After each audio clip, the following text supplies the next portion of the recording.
L'Éternel est près de tous ceux qui l'invoquent, de tous ceux qui l'invoquent avec sincérité. Psaume 145, le verset 18.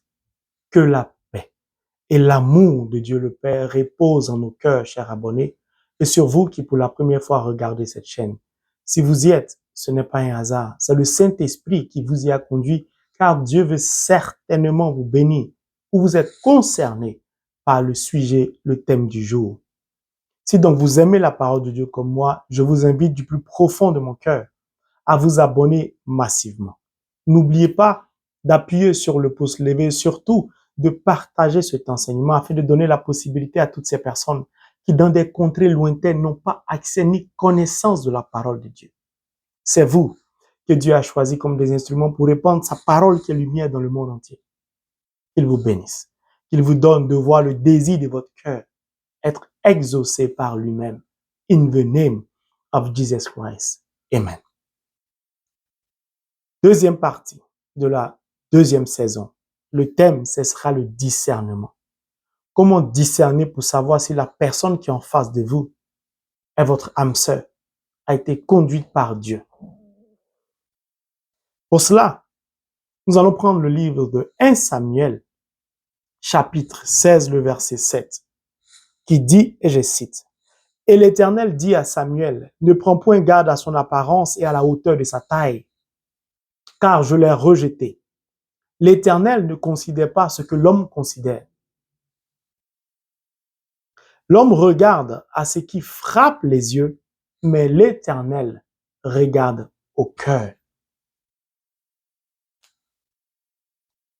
Dans la partie 1 de la saison 2, j'ai donné quelques exemples des facteurs qui ont contribué à désorganiser le projet de Dieu. Aujourd'hui, nous allons par la parole de Dieu essayer de discerner. Comme je vous le répète souvent, nous partons de zéro.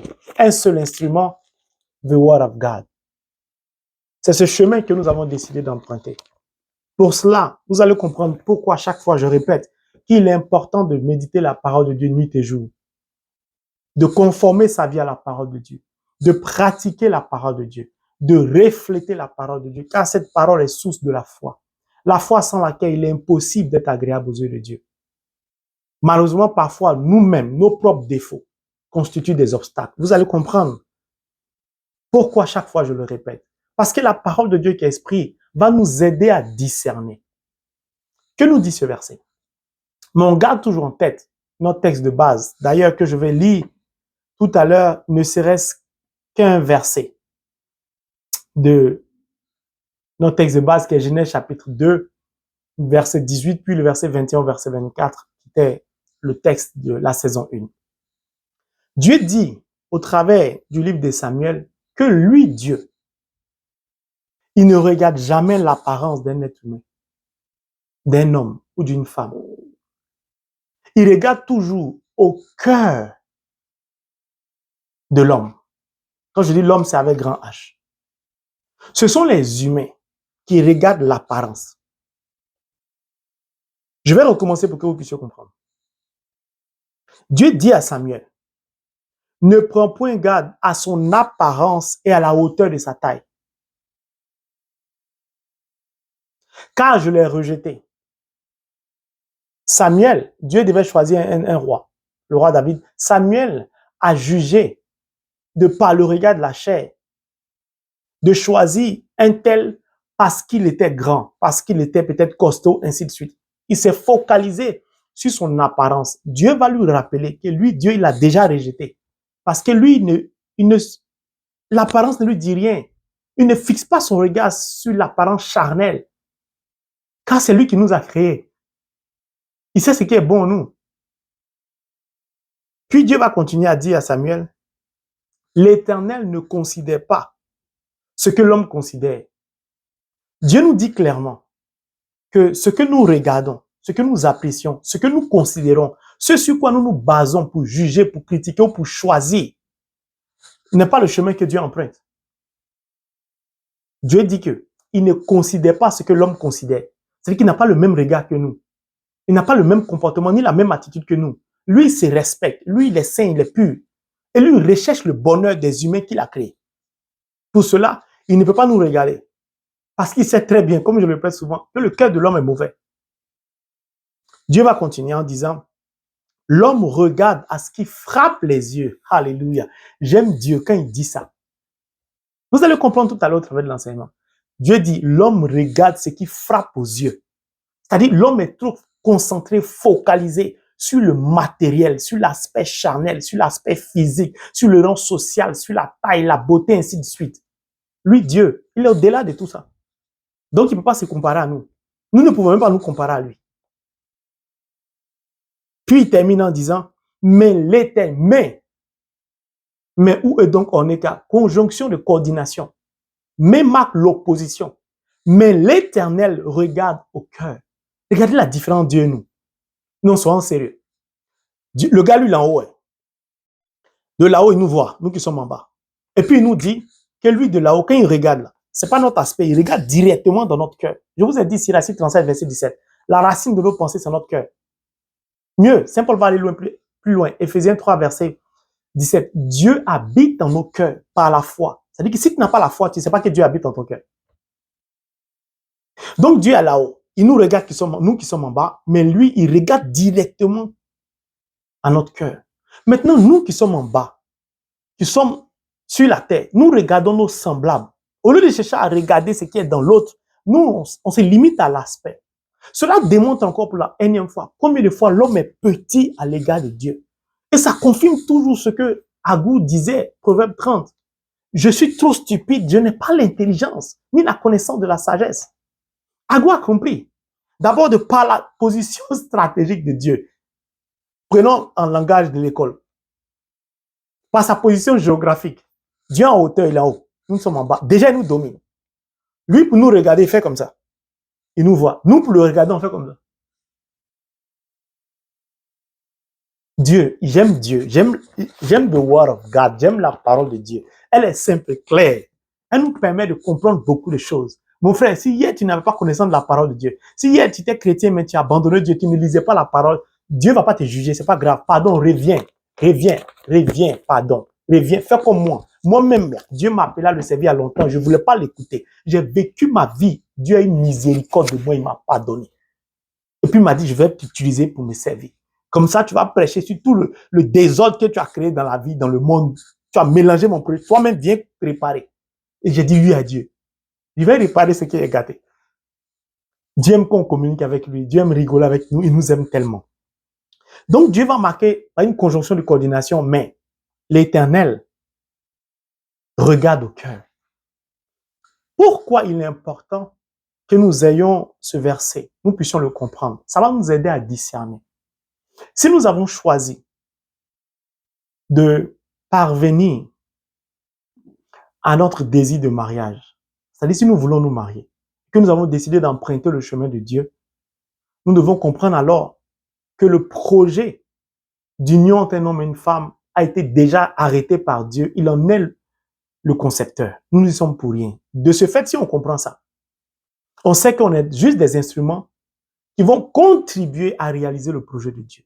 Puis, nous voulons emprunter le même chemin de Dieu. Or, la Bible nous dit, 1 Samuel 16, verset 7, que Dieu ne regarde pas l'apparence. Si donc nous voulons rencontrer notre âme sœur, nous devons nous élever à un niveau spirituel pour ne plus regarder l'apparence, mais regarder le cœur. Pour cela, il nous faut l'aide de Dieu. Il nous faut l'aide de la parole de Dieu.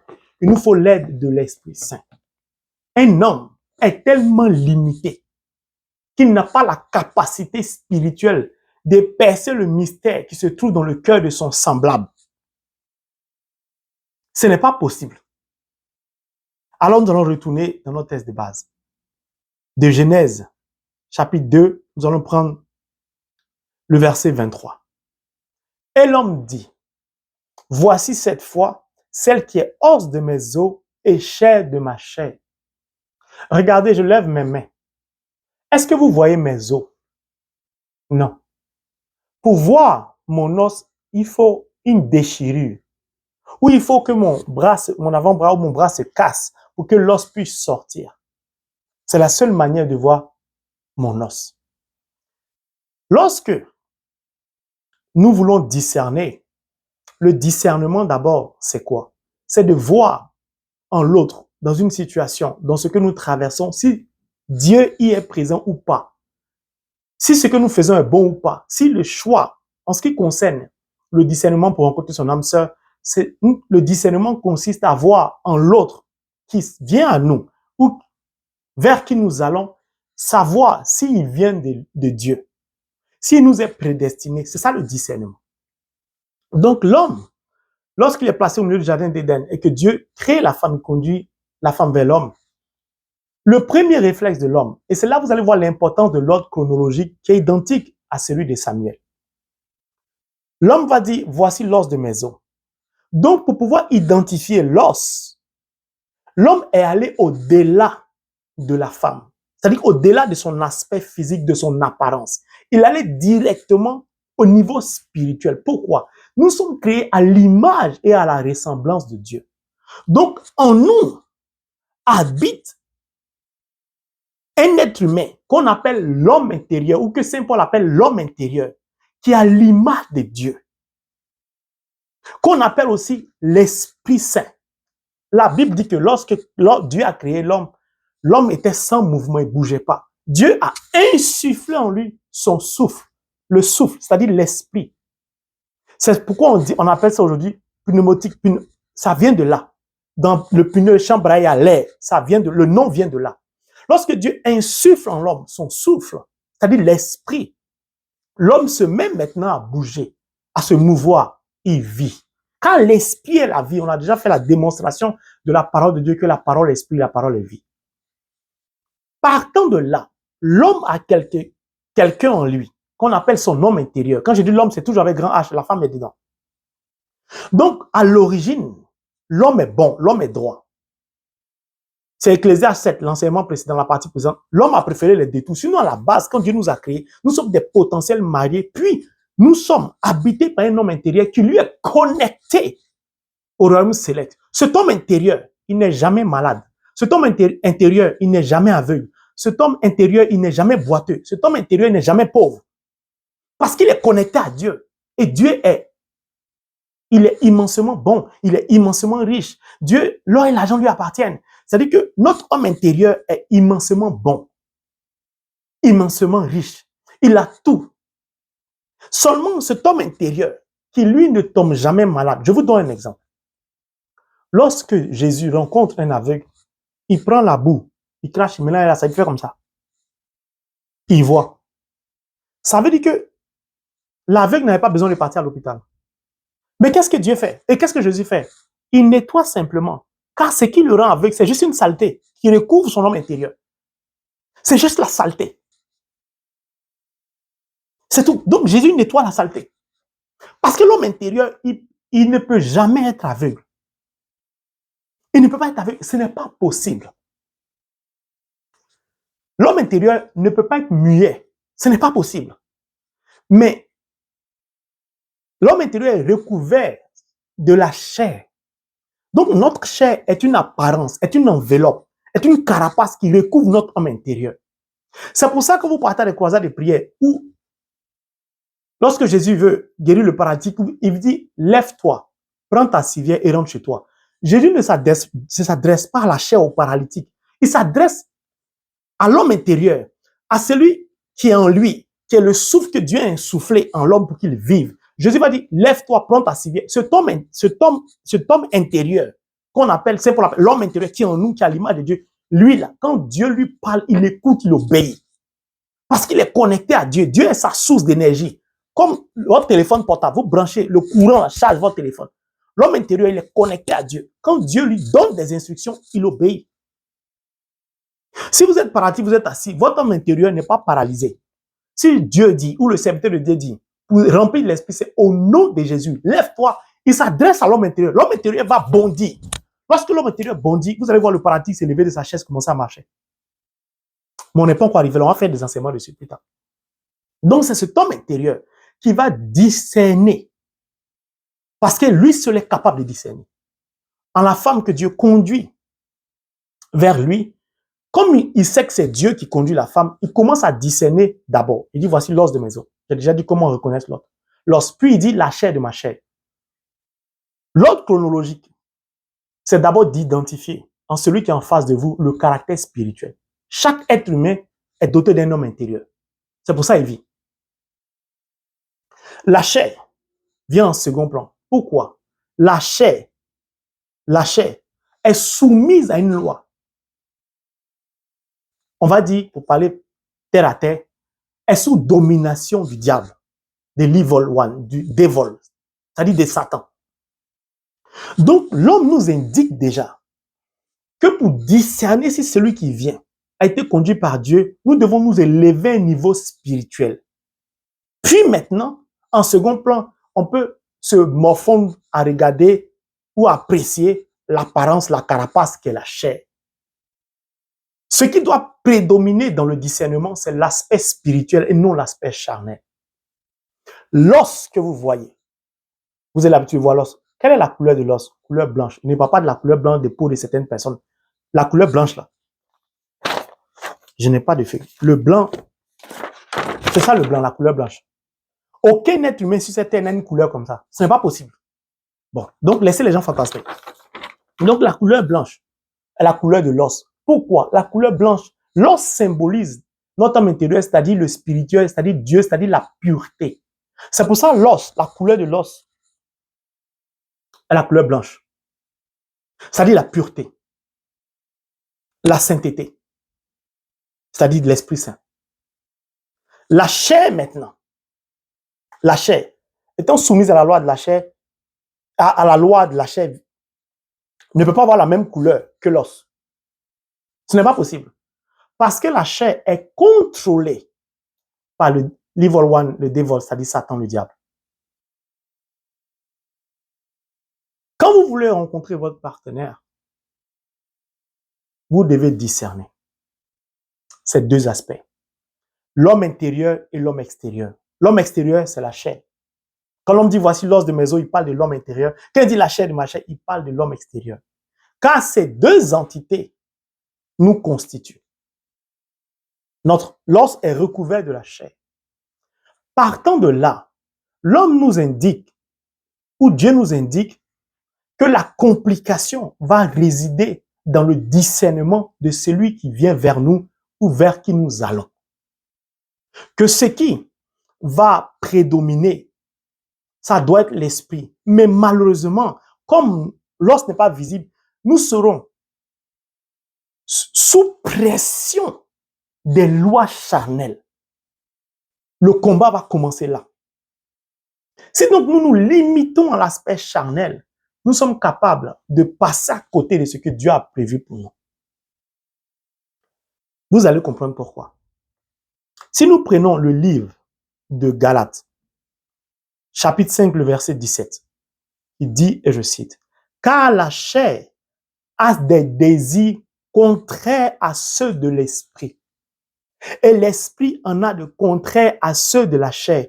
Ils sont opposés entre eux, afin que vous ne fassiez point ce que vous voudrez. » C'est ce que le livre de Galates nous dit. Donc, la chair et l'os sont d'avance prédestinés à être opposés. À être opposés. Toutes les personnes qui vont être conduites par le diable vont focaliser votre attention sur l'apparence. Ce peut être la beauté d'une personne. Je ne dis pas que Dieu n'est pas dedans. Je parle de ceux qui se limitent à l'aspect. C'est pourquoi j'ai lu Samuel. Samuel a dit, Dieu a dit à Samuel du moins, ne prends point garde à son apparence à la hauteur de sa taille. Certaines personnes ont dit, moi je veux un homme qui est grand. Je veux une femme qui est grande. Je veux un homme beau, un bel homme. Je veux une belle femme. Je veux ceci. Je veux un homme musclé. Je veux un homme qui a les pectoraux. Un homme qui est ceci, cela. Ça, vous avez accepté de commencer votre discernement par la chair.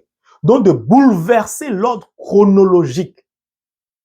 Partant de là, vous êtes déjà à côté du chemin de Dieu, qui lui commence toujours par regarder au cœur. Puis Galates vous dit que les désirs de la chair s'opposent au fruit de l'Esprit Saint. Quand donc vous inversez l'ordre chronologique spirituel, vous commencez à apprécier l'apparence, vous tombez sous le coup de la loi de la chair et le diable est heureux. Et vous allez comprendre, si nous continuons le livre de Galates, vous allez comprendre quels sont les désirs de la chair. Et là, vous allez voir. Prenons le Galates, et Galates chapitre 5, toujours le verset 19. Les œuvres de la chair sont manifestes. Ce sont l'impudicité, l'impureté, la dissolution, l'idolâtrie, la magie, les inimités, les querelles, les jalousies, les animosités, les disputes, les divisions, les sectes, l'envie, l'ivrognerie, les excès de table et les choses semblables. Voici les fruits, les désirs de la chair. Voici les désirs de la chair. Donc, quand tu commences à regarder l'apparence, ça veut dire que ce qui t'intéresse, ce n'est pas le spirituel. Pourtant, tu veux rencontrer un homme selon le plan de Dieu. Tu veux discerner. Tu as bouleversé l'ordre chronologique. Maintenant, tu es soumis ou tu es soumise à une femme à la pression des désirs de la chair qu'on appelle la loi charnelle. Partant de là, ce qui va t'intéresser lorsque quelqu'un vient, ce sera son rang social, ce sera sa taille, ce sera sa forme, ce sera la couleur de sa peau, ce sera la couleur de ses yeux, ce sera tout ce que vous pouvez imaginer. Parce que vous cherchez tout de suite, non pas à réaliser le projet de Dieu, c'est-à-dire à vous unir à quelqu'un qui vous est prédestiné, et puis prendre la décision de vous marier pour glorifier Dieu, mais vous cherchez tout de suite à satisfaire les désirs de la chair, c'est-à-dire l'impudicité. Ce qui vous intéresse, c'est de manifester des signes visibles, apparents de tout ce qui n'honore pas Dieu. Comme je viens de vous le lire. Je vais donner un exemple simple pour que vous puissiez comprendre. Un homme choisit une femme à partir de sa beauté. Elle est lancée, elle est belle, je ne sais pas moi ce que vous voulez. Partant de là, il décide de choisir cette femme de l'épouser.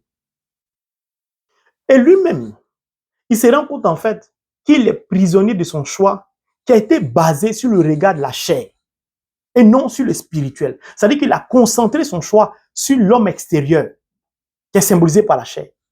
Maintenant, quand sa femme, qu'il a décidé de s'unir avec, de marier, sort, elle va au travail, elle va faire des courses, il n'est pas tranquille.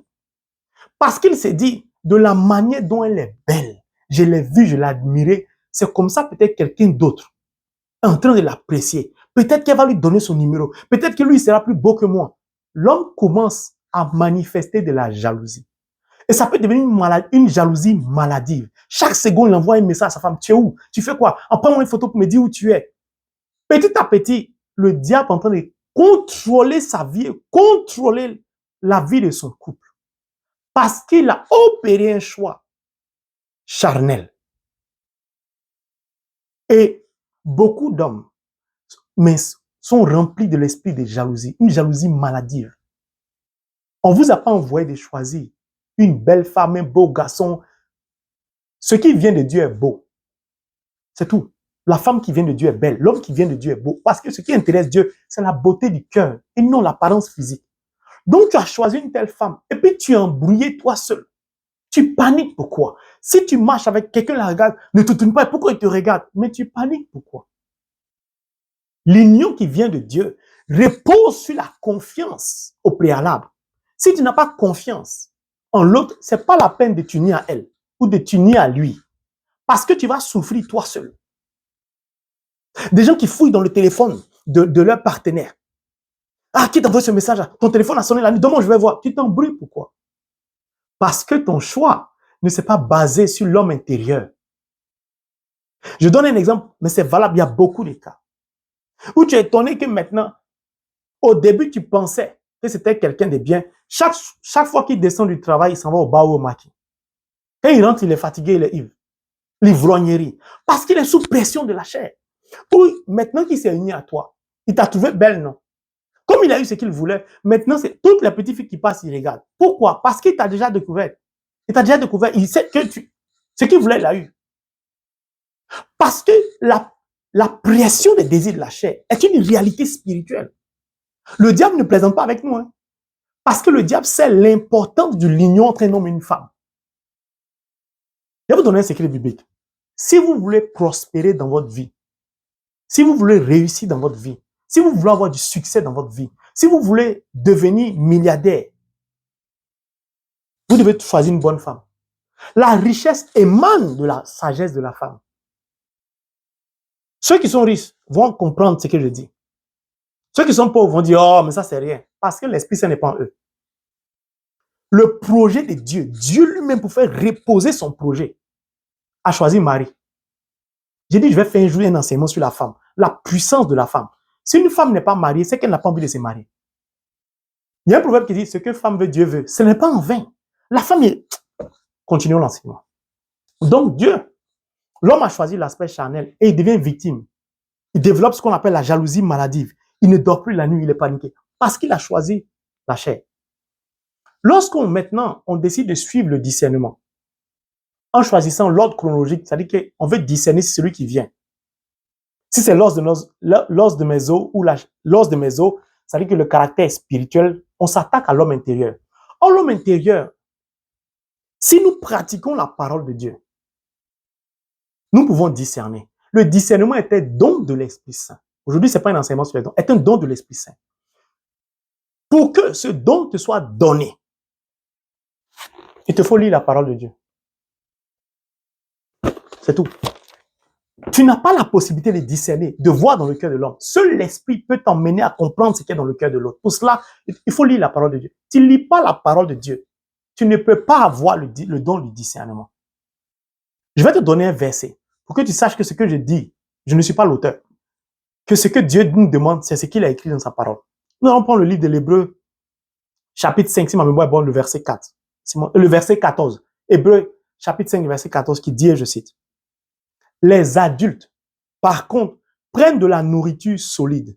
Eux qui, par la pratique, ont les sens exercés à discerner ce qui est bon et ce qui est mauvais. » C'est-à-dire, quand vous lisez la parole de Dieu, the word of God, chaque jour, vous devenez adulte.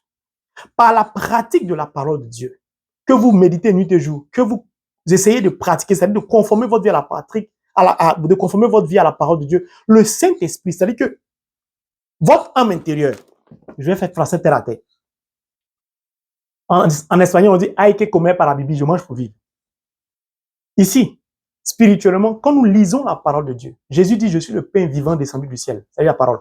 Quand nous lisons la parole de Dieu, nous nourrissons notre homme intérieur. Lorsque cet homme intérieur est nourri, il se développe. Il se développe. Quand il se développe, il prédomine, c'est-à-dire qu'il domine d'avance les désirs de la chair. Donc, vous n'avez plus peur d'être sous pression de la chair parce que vous avez le contrôle de vos désirs. Vous avez le contrôle de votre désir. Donc, la méditation de la parole de Dieu est la source de nourriture de notre homme intérieur. Lorsque cet homme intérieur est nourri, alors il devient adulte. Lorsqu'il devient adulte, maintenant c'est lui qui vous aide à discerner ce qui est bon et ce qui est mauvais. C'est pour ça que j'ai dit le discernement par la parole de Dieu, par l'Esprit de Dieu, par Dieu. Car la parole va vous permettre déjà de comprendre, si vous la méditez, que vous ne devez pas regarder à l'apparence si vous voulez que Dieu conduise vos partenaires vers vous. Si vous voulez identifier, si celui qui est en face de vous est votre âme sœur, vous ne pouvez pas déjà regarder l'apparence, ça ne vous intéresse pas. Vous devez savoir ça déjà. Donc c'est la parole de Dieu qui va vous donner ce don de discernement. C'est l'Esprit Saint qui va vous accorder ce don de discernement, qui va faire que dès que quelqu'un commence à parler, vous savez que ce n'est pas pour lui. Et ce n'est pas pour vous. Vous lui dites, vous l'écoutez poliment, vous dites merci, j'ai compris. Puis vous partez. Parce que tout ce qu'il va vous raconter ne vous intéresse pas. J'ai une belle voiture, j'ai une grande maison, j'ai un bon salaire. Vous savez que tout ça, c'est l'apparence que Dieu ne regarde pas. Mais, lorsque l'homme intérieur se manifeste, tout de suite, si vous lisez la parole de Dieu, vous savez, On va retourner dans Galates. Chapitre 5, vous allez voir les fruits de l'Esprit Saint. Mais les fruits de l'Esprit, c'est l'amour, la joie, la paix, la patience, la bonté, la bénignité, la fidélité. Surtout quand on veut s'unir à quelqu'un. La fidélité, la douceur, la tempérance. La loi n'est pas contre ces choses. Mon Dieu, alléluia, gloire soit rendue à Dieu. Si vous lisez la parole de Dieu, vous savez que votre âme sœur qui vient vers vous, déjà, doit manifester les fruits de l'Esprit Saint. Je vais prendre quelques-uns, on parle de l'amour. Je vais prendre quelques-uns, la patience. Vous rencontrez quelqu'un, une personne, tout de suite, la personne veut vous marier tout de suite. Vous rencontrez lundi, mercredi, il veut que vous vous mariez. Mon ami, tu as quel problème? Ma soeur, tu me presses pourquoi? Les fruits de l'Esprit Saint, c'est la patience. Donc, tout ce qui est contraire à la patience n'est pas de Dieu. Tu peux rencontrer quelqu'un lundi et puis mercredi, tu veux que vous vous mariez. Pourquoi? Tu es pressé pourquoi? Tu cours après quoi? La patience. Maintenant, on dit la douceur, la tempérance. Il n'y a pas d'esclavage ici. Il n'y a pas de domination ici. Saison 1, il a déjà fait l'enseignement dessus. Donc, votre homme intérieur qui est en face de vous, tellement vous méditez la parole de Dieu, le Saint-Esprit est avec vous. Parce que votre homme intérieur est tellement nourri qu'il est devenu adulte. C'est lui qui prend le contrôle de votre vie. Ce que je vous dis est une réalité spirituelle. Parfois, il m'arrive de conduire. Quand je vais emprunter un chemin, c'est comme une main braque mon volant sur un autre chemin. C'est l'homme intérieur qui fait ça. C'est cet homme intérieur. C'est l'esprit qui a empêché Paul qui voulait aller prêcher dans certains endroits. La Bible dit que l'esprit l'en a empêché. Quand vous êtes sous la domination, sous pression, sous le contrôle de votre homme intérieur, c'est-à-dire de l'Esprit Saint, ce n'est plus vous qui décidez. Mais pour atteindre ce niveau spirituel, c'est le niveau de consécration de votre vie qui va vous donner une telle bénédiction au nom de Jésus. C'est là la parole de Dieu, Word of God. Ce n'est pas un jeu. Tu prends le temps pour la parole va prendre le temps pour toi. Beaucoup de chrétiens ont des révélations, prient, veulent rencontrer l'âme sœur, lisent pas la parole de Dieu. Comme ils sont chrétiens, ils se disent que Dieu va tout faire. Dieu n'aime pas les paresseux. Il a dit ça tout à l'heure dans le 1 Samuel 16, le verset 7 à Samuel. Lui, il ne regarde pas l'apparence. Il est grand, il est beau. Non. Dieu, ça ne l'intéresse pas.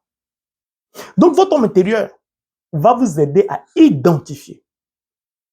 Je prends un exemple. Vous êtes en face d'une personne qui va vous dire, moi, je t'ai marié à la mairie, je t'ai marié à l'église, j'ai divorcé et tout ça. Aujourd'hui, je suis libre et tout. Vous êtes devant une telle personne. Si votre homme intérieur est nourri sérieusement par la parole de Dieu que vous méditez, votre homme intérieur va vous permettre de discerner deux choses l'une. Allons-y doucement. La personne qui est en face de vous va vous dire, moi, j'étais en couple avec quelqu'un, on était mariés à l'église. Aujourd'hui, j'ai divorcé, je suis libre et tout ça. Et la personne fait exprès de ne pas vous dire que le mariage à l'église, on ne peut jamais divorcer. Donc, votre homme intérieur va vous pousser à poser la question à la personne. Excuse-moi, moi, je veux me marier à l'église. Est-ce que c'est possible?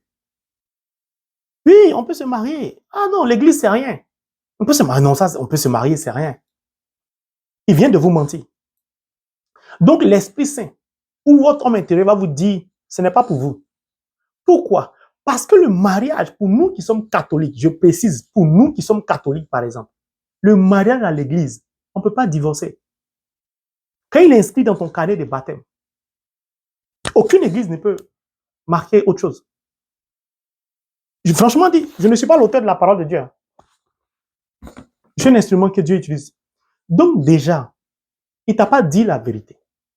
Maintenant, tu lui poses la question en disant, mais, par exemple, mon frère, moi, je veux me marier à l'église. Comme tu es déjà marié à l'église, ça ne vaut pas la peine. Et puis, il te dit, ce n'est pas grave. On peut aller voir. Je fais moi un prêtre pour arranger ça. Non, en fait, moi, je suis marié à l'église, je regrette. C'est dans la précipitation. Non. Et puis, il paraît que maintenant, il y a des procédures, on peut casser ça. La femme, là, peut-être, il commence à inventer des théories. Dieu vous dit déjà que ce n'est pas pour vous. Parce qu'il manifeste les désirs de la chair, c'est-à-dire le mensonge. Simplement et clairement. On va prendre un autre point. La joie, la bénignité, la bonté. Vous rencontrez quelqu'un. Vous lui dites, moi, je veux prendre le temps avant de m'unir. Je voudrais que déjà, nous commençons ensemble les dimanches à partir à l'église. Il vous dit, il n'y a pas de problème. Si vous a dit qu'il est chrétien, parce que vous pouvez épouser quelqu'un vous unir à quelqu'un qui n'est pas chrétien, la Bible autorise. Il vous dit, je n'ai pas de problème. On va partir à l'église le dimanche ensemble. Mieux, je vais patienter jusqu'à ce que. Et pendant qu'il patiente, les semaines et mois passent, il vous témoigne de sa bonté, de sa gentillesse. Il manifeste des fruits de l'Esprit Saint que la chair ne peut pas manifester. Vous êtes coincé, vous l'appelez, il prend son véhicule, il vient vous chercher, il vous dépose. Quand il vous dépose là, il ne vous oblige pas à lui faire un bisou de reconnaissance. Il vous dit merci, il s'en va. Vous savez déjà que c'est quelqu'un qui est sérieux. Parce que ce qu'il vous dit, c'est ce qu'il fait. Mais vous rencontrez quelqu'un, il dit je vais faire ci pour vous, je vais faire ça pour vous, je vais faire ci. Un mois après, tout ce qu'il a dit, même 1/100 de ce qu'il a dit n'a pas encore fait. Et vous continuez à croire un tel individu ou une telle personne. Parce que vous n'avez pas la connaissance de la parole de Dieu. Le discernement est très important. Maintenant, prenons un exemple. Nous allons prendre un exemple des fruits de l'Esprit Saint qui est très important, qui va aider beaucoup de personnes. Quelqu'un peut venir vers vous. Il manifeste un comportement qui est quasiment identique, presque semblable au désir de la chair. Si vous êtes habité de l'Esprit Saint, que vous pratiquez la parole de Dieu, votre homme intérieur est devenu adulte, votre homme intérieur va vous dire, ne t'inquiète pas, écoute-le. Vous allez avoir un désir, un besoin de l'écouter parce que la douceur et la patience, la bonté, la fidélité, l'amour, quand vous aimez votre prochain, vous ne cherchez pas à le juger tout de suite. Vous allez comprendre. Cet homme qui vient a une apparence de dureté, a l'air peut-être d'être impoli. Le Saint-Esprit va vous dire, cherchez à manifester de la douceur à l'égard de cette personne. Pourquoi? Ce peut être une personne qui a été blessée dans le passé. Si c'est un homme, ou bien si c'est une femme, comme la Bible, Dieu a conduit la femme, c'est pour ça que je prends beaucoup l'exemple de la femme, c'est pareil pour les femmes comme les hommes. Ce peut être une femme qui a été blessée dans son passé parce qu'un homme lui a tellement menti, il lui a tellement fait des promesses qu'il ne les a pas tenues. Donc déjà, il a tellement profité de cette femme, elle est blessée. Donc quand quelqu'un commence à parler avec elle en utilisant les mêmes codes, c'est-à-dire que le même langage que celui qui l'a blessé, elle est déjà énervée. C'est pas parce que la personne qui utilise le même langage, c'est une mauvaise personne, mais elle est déjà marquée. Ça aussi, on doit accepter, ça fait partie de la réalité de la vie. Elle est blessée. Donc, le Saint-Esprit va t'emmener à l'écouter. Ou bien, ce peut être un homme qui, lui, a été trahi par celle avec qui il était en couple. L'infidélité a blessé cet homme. C'est peut-être un homme qui a perdu peut-être sa copine qu'il aimait, qui est décédée d'un cancer, d'un accident. Il a été marqué à vie. Ou bien d'un accident d'avion. Ou ça peut être des gens qui n'ont jamais reçu l'amour dans la vie de leurs parents. Que leurs parents ont craché sur eux en leur disant, je t'ai jamais aimé. En Europe, les Blancs, les Européens, ils aiment beaucoup dire ça à leurs enfants. Je ne t'ai pas désiré. Je t'ai jamais aimé. Je cherchais à t'avorter, ça n'a pas marché. Comment on peut dire de telles paroles à ses propres enfants? Ce genre d'enfants-là, ils sont blessés, ils sont marqués. Si vous n'avez pas la patience, si vous n'avez pas la douceur pour les écouter, vous risquez de passer à côté en pensant qu'ils ne viennent pas de Dieu. Donc, votre homme intérieur va vous dire, écoutez-le. C'est pour ça que je recommande toujours aux gens, lorsqu'ils rencontrent quelqu'un, je dis, essayez de discuter à la personne. Quand vous rencontrez quelqu'un, essayez de connaître le passé, le vécu de la personne. Car parfois, dans le vécu de la personne, se trouvent les clés du discernement de pourquoi la personne agit comme ça. Témoignage de cette femme qui est en France, qui a été blessée, l'homme lui a menti. il a déposé dans un appartement qu'il ne paye pas. Il a abandonné l'enfant. Elle se retrouve, oh la pauvre, blessée, humiliée. Si elle n'a pas la force, par la lecture de la parole de Dieu pour rebondir, elle risque d'être bloquée. Chaque fois qu'un homme va venir, il va commencer à parler, elle aura un regard de suspicion, elle va douter de lui à cause de son passé. Si cet homme-là l'écoute, il comprend ce qu'elle a vécu, il va changer son approche vis-à-vis de cette femme si c'est Dieu qui l'a conduit. L'Esprit Saint va lui dire, vas-y doucement, c'est une femme qui a besoin d'être rassurée. Puis, pose des actes concrets pour la rassurer, puis tu vas voir qu'elle va s'ouvrir à toi. C'est une bonne personne, elle a la main sur le cœur, elle est généreuse. Il est important. Je vous donne une petite confidence. Une petite confidence. Ma femme que j'ai épousée, la première fois, elle est passée devant moi. J'ai dit, mais cette femme-là, elle est impolie. Ici aux États-Unis, les gens ne saluent pas les gens. Parce que moi, je suis chrétien, quand je suis quelque part, puis les gens ne saluent pas, les gens, j'ai mal, parce que je me dis, je peux tomber là. Des gens qui voient les voisins ne saluent pas, ils montent en ascenseur, ils ne saluent pas. Mais elle ne me connaissait pas, on ne s'était jamais vu. Elle n'a pas besoin. En Europe, ici, enfin aux États-Unis, on ne salue pas les gens. Donc, c'est pas qu'elle était mauvaise. Elle m'a dépassé.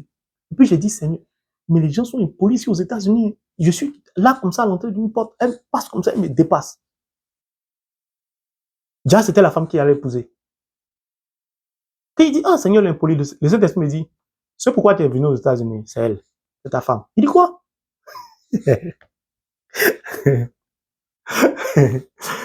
Souvent, je lui raconte ça, on rigole. Je dis, moi, quand je passe, même si je vais dans une boutique, je sais qu'en France, même en Europe, en Belgique, en Suisse, quand tu vois quelqu'un, tu dis bonjour, on te regarde comme si tu as trois têtes. C'est-à-dire que tout ce qui est normal, en Europe, c'est anormal. Si tu vois quelqu'un, j'ai vu un jour une vieille dame, je ne sais pas si c'était en Hollande, j'étais parti, j'ai voulu l'aider. Elle avait du mal à tirer son cadre. Je dis, je peux vous aider. Quand elle m'a vu, elle a sauté. Non, non, non, non. Pourquoi? Parce qu'elle pensait que peut-être, comme je suis noir, je vais voler son sac.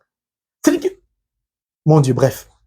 Donc, votre homme intérieur va vous aider à discerner celui qui est en face de vous. Donc, vous devez connaître les désirs de la chair, puis les fruits de l'Esprit Saint. Maintenant, comment se manifeste aussi de façon concrète la parole de Dieu, que Dieu ne regarde pas l'apparence au cœur? Une femme est en France, elle rencontre un homme qui se trouve aux États-Unis, qui est en prison. Elle décide de se rendre après avoir échangé avec cet homme. Les sentiments sont nés. Il est en prison. Hein. Il est en prison. Elle décide de venir le voir aux États-Unis en prison. Elle fait des va-et-vient. Donc la relation se noue, elle devient sérieuse. Puis la femme décide de venir l'épouser. Il est en prison. Hein. Il est en prison. Et elle vient l'épouse. Et il est condamné à vie. Elle fait va-et-vient. Elle va jusqu'à s'unir avec lui, comme je vous ai dit, à se marier. Ça veut dire que cette femme était prédestinée à cet homme. Son homme intérieur ou l'Esprit Saint n'a pas regardé l'apparence que beaucoup d'entre nous, disons-nous la vérité, on allait regarder, surtout nos parents, notre entourage. Tu vas faire quoi lui? C'est un prisonnier. Il est condamné à mort. C'est un criminel. Tu vas partir où est lui, mon pasteur, mon frère? Il y a des gens même qui aiment souffrir. Quoi. Les femmes ou les hommes qui sont ici, tu ne les as pas vus. C'est celui qui est en prison là-bas, tu vas aller choisir. Cette femme a quitté son pays pour venir choisir un tel individu, pour se marier avec lui. De vous à moi, est-ce qu'elle a regardé son apparence? Est-ce qu'elle a regardé sa situation sociale, son rang social? Est-ce qu'elle a regardé sa prison? C'est ça, discerner. Je sais que c'est difficile pour beaucoup de personnes d'accepter ça. C'est ça. Discerner. Opérer un choix compatible à la volonté de Dieu. Parce que ce qui est sagesse de Dieu est folie pour le monde. Des gens ne vont pas comprendre. C'est pour ça que je dis, quand je commence mes enseignements, je dis le chemin que nous avons décidé d'emprunter la parole de Dieu. Nous croyons en Dieu. C'est notre choix, pas le regard du monde. C'est son choix. Combien sommes-nous à ne pas juger de telle personne? Tu vas faire quoi à lui? C'est pas le Lord du jour, mais vous donner un enseignement. Pourquoi je vous donne ce témoignage? Vous connaissez Joseph dans la Bible. Celui qui a été vendu et revendu, le fils de Jacob.